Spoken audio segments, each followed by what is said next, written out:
La contagion supramentale. Dès lors, la clé de l'action supramentale apparaît. Et peut-être devrait-on parler d'une contagion plutôt que d'une action. Vraiment un pouvoir de cellule à cellule. 63-207. J'ai une sorte de certitude, disait Mère, lorsqu'elle en était encore au tout début du travail infinitésimal sur les cellules, en train de chercher le passage à travers la barrière cellulaire. Une certitude que lorsque ce travail microscopique sera terminé, le résultat sera presque foudroyant. Parce que toute action du pouvoir à travers le mental se dilue, s'atténue, s'adapte, se transforme. Et qu'est-ce qui arrive en bas? Tandis que quand ce sera à travers cette matière, évidemment, ce sera formidable. 63-107. C'est seulement quand un petit travail comme cela, de transformation que l'on pourrait appeler local, cellulaire, sera achevé et qu'il y aura la pleine conscience dans la pleine maîtrise de la manière de se servir de la force sans que rien n'intervienne, qu'alors, c'est comme l'expérience de chimie que l'on a appris à bien faire.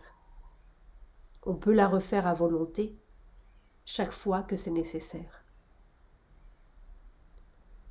61-112 et 254. Question. Tout ce travail que tu fais sur ton corps, comment peut-il agir sur la substance corporelle en dehors de toi? Toujours de la même manière, parce que la vibration se répand. C'est une question de contagion. Les vibrations spirituelles sont contagieuses, c'est tout à fait évident. Les vibrations mentales sont contagieuses. Les vibrations vitales aussi sont contagieuses. Pas sous leurs plus jolis effets, mais enfin c'est évident. La colère d'un homme, par exemple, se répand très facilement. Eh bien, la qualité de vibration des cellules doit être contagieuse. Par exemple, chaque fois que j'ai pu dominer quelque chose, je veux dire trouver la vraie solution pour ce qu'on appelle une maladie ou un mauvais fonctionnement, la vraie solution, c'est-à-dire la vibration qui défait le mal ou qui remet d'aplomb, j'ai toujours pu très facilement guérir les gens qui avaient la même chose, par l'émission de cette vibration. C'est comme cela. C'est parce que toute la substance est une. Tout est un, n'est-ce pas? C'est cela que nous oublions tout le temps.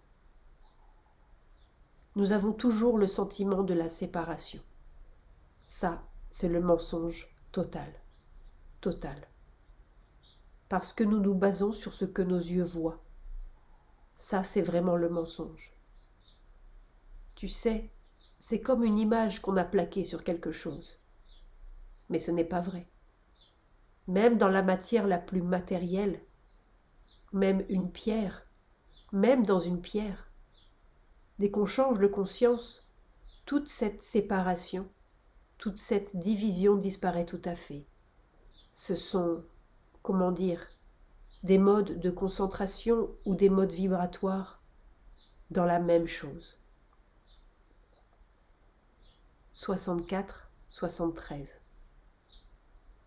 X était dans un état d'émotion aiguë et à un moment donné, nos regards se sont croisés.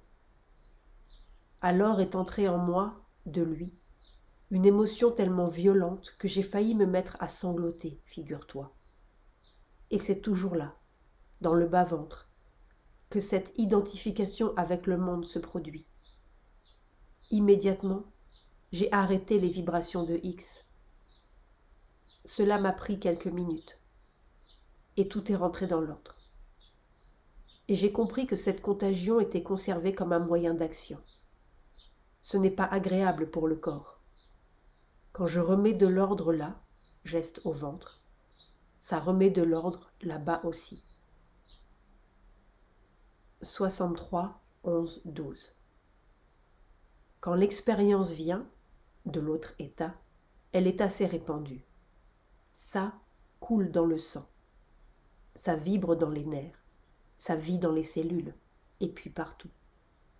Et ce ne sont même pas seulement les cellules de ce corps-ci. J'ai l'impression que beaucoup de sang, beaucoup de cellules, beaucoup de nerfs participent. C'est-à-dire que la conscience centrale des individus ne le sait pas toujours. L'individu ne le sait pas. Il a une impression extraordinaire, mais il ne sait pas ce que c'est. Tandis que les cellules le savent, mais elles ne peuvent pas le dire. N'est-ce pas? Il y a des degrés de conscience. Et ici, le corps de mère, cela paraît comme un centre de conscience plus conscient. C'est tout. Mais autrement... Et l'expérience devient de plus en plus précise, universelle. 68-186. C'est curieux.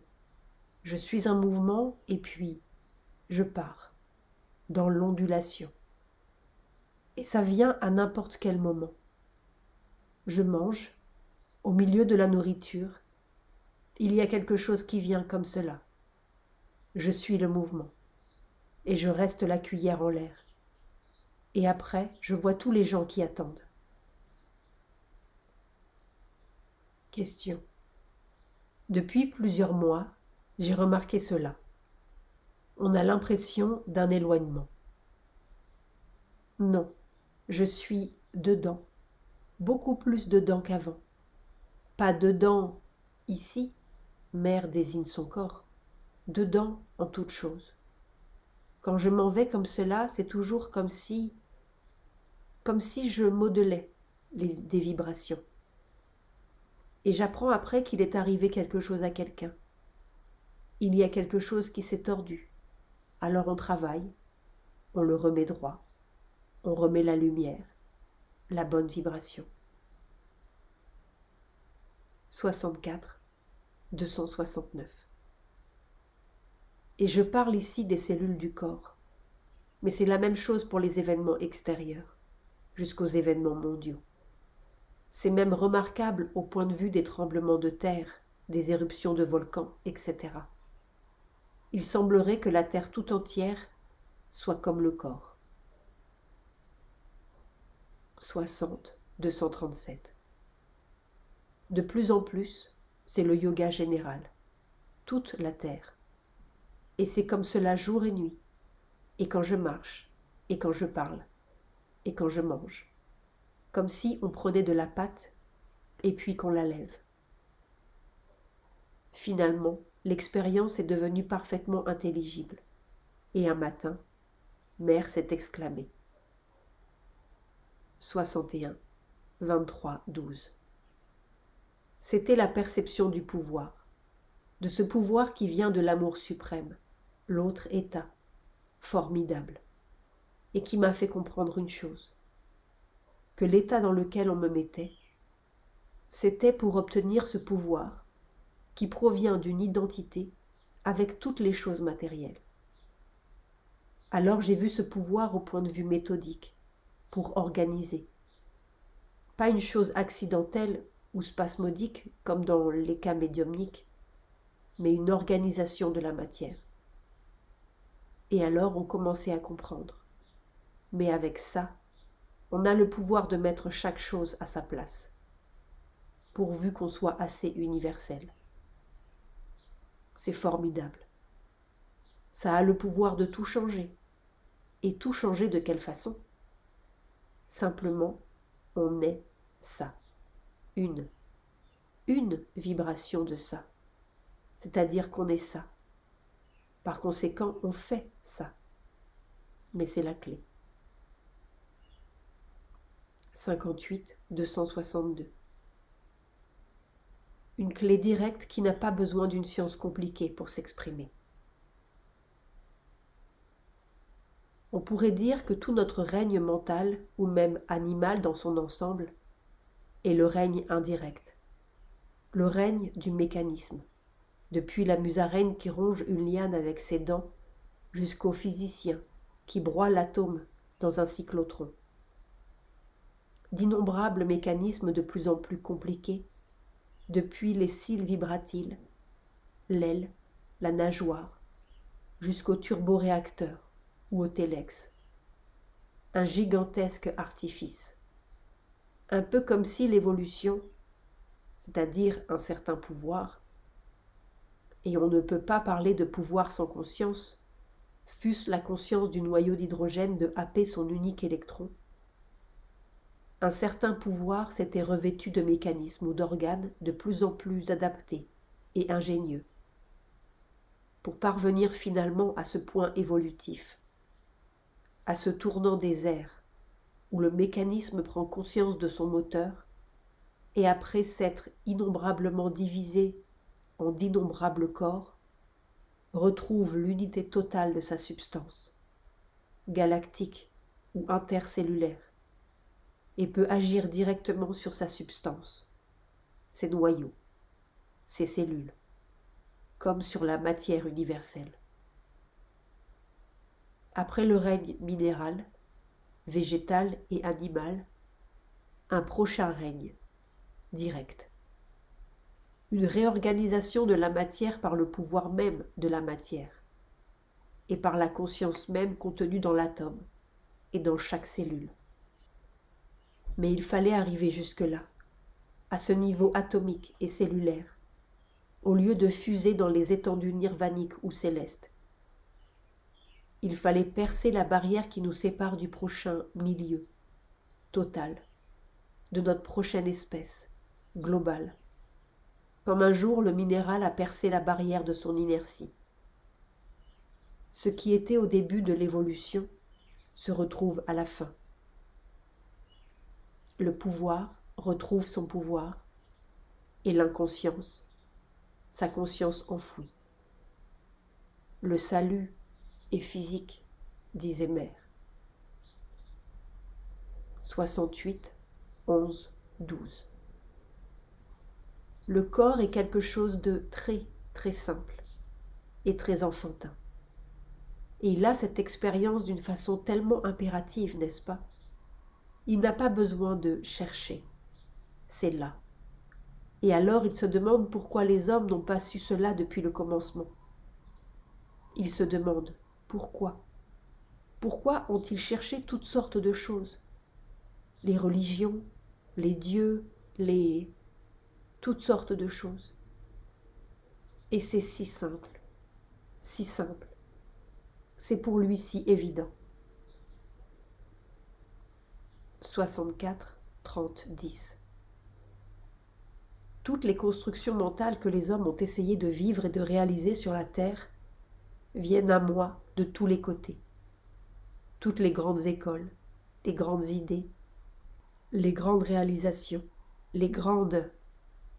Et puis les religions. C'est encore plus bas. Tout ça, oh, comme ce sont des enfantillages. Et une espèce de certitude au fond de la matière que la solution est là. Oh, que du bruit. Comme vous avez essayé en vain. Descendez dedans, assez profond, et restez assez tranquille. Alors ça sera. Et vous ne pouvez pas comprendre. Il faut seulement que ça soit. 61 182. Question. Mais pourquoi faut-il descendre? Est-ce qu'on ne peut pas agir d'en haut sur la matière? Agir d'en haut? J'ai agi d'en haut pendant plus de 30 ans. Mais ça ne change rien. Ça ne transforme pas. Transformer, c'est transformer. La transformation, il faut descendre dans le corps. Et ça, c'est terrible. Autrement, ce ne sera jamais transformé. Ça restera tel quel. On peut, n'est-ce pas? On peut même faire figure de surhomme. Mais ça reste en l'air. Ce n'est pas la vraie chose. Ce n'est pas l'étape prochaine de l'évolution terrestre. 62 245.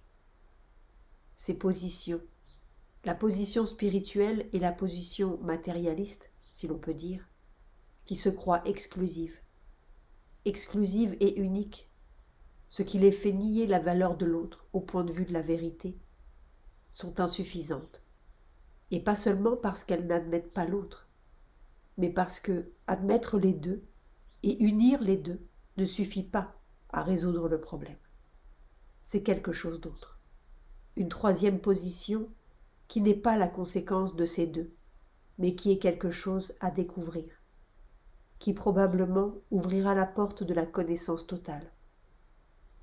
Et c'est ce quelque chose à la recherche de quoi nous sommes. Et peut-être pas seulement la recherche, peut-être la fabrication de ça. Une nouvelle position physiologique dans la matière. Non plus une position philosophique avec ses prétendus matérialismes et ses spiritualismes qui sont seulement l'envers et l'endroit d'une même vision fausse de la matière, mais une position du corps, dans le corps, qui changera toutes les lois du vieux système de référence. Un nouveau mode de vie dans la matière qui réorganisera la matière par son propre pouvoir, et finalement, qui changera la mort. Car la mort n'était que l'envers de cette vie-là, comme l'autre côté du bocal aquatique n'était pas la fin du poisson, mais le début d'une autre forme de vie dans la matière. Et alors, loin dans l'avenir, nous commençons à entrevoir le mode d'action de l'être supramental. Comment il manipulera la matière. 68, 192 et 32. Quand un changement doit être effectué, il se fait non pas par un moyen artificiel et extérieur, mais par une opération intérieure, par une opération de la conscience qui donne forme ou apparence à la substance. La vie crée ses propres formes. L'absurdité ici, ce sont tous les moyens artificiels dont il faut user. N'importe quel imbécile a plus de pouvoir s'il a plus de moyens pour acquérir les artifices nécessaires. Tandis que dans le monde supramental, plus on est conscient et en rapport avec la vérité des choses, plus la volonté a de l'autorité sur la substance. L'autorité est une autorité vraie. Si vous voulez un vêtement, il faut avoir le pouvoir de le faire, un pouvoir réel. Si vous n'avez pas ce pouvoir, eh bien, vous restez nu. Aucun artifice n'est là pour suppléer au manque de pouvoir. Ici, pas une fois sur 1 million, l'autorité n'est une expression de quelque chose de vrai. Tout est formidablement stupide. Oh, combien! La conscience supramentale donne forme à la matière. Elle modèle la matière par l'émission de la vibration correspondante, comme aujourd'hui nous modelons des pensées par le verbe. Et maintenant, comment arrive-t-on là? Quel est le procédé?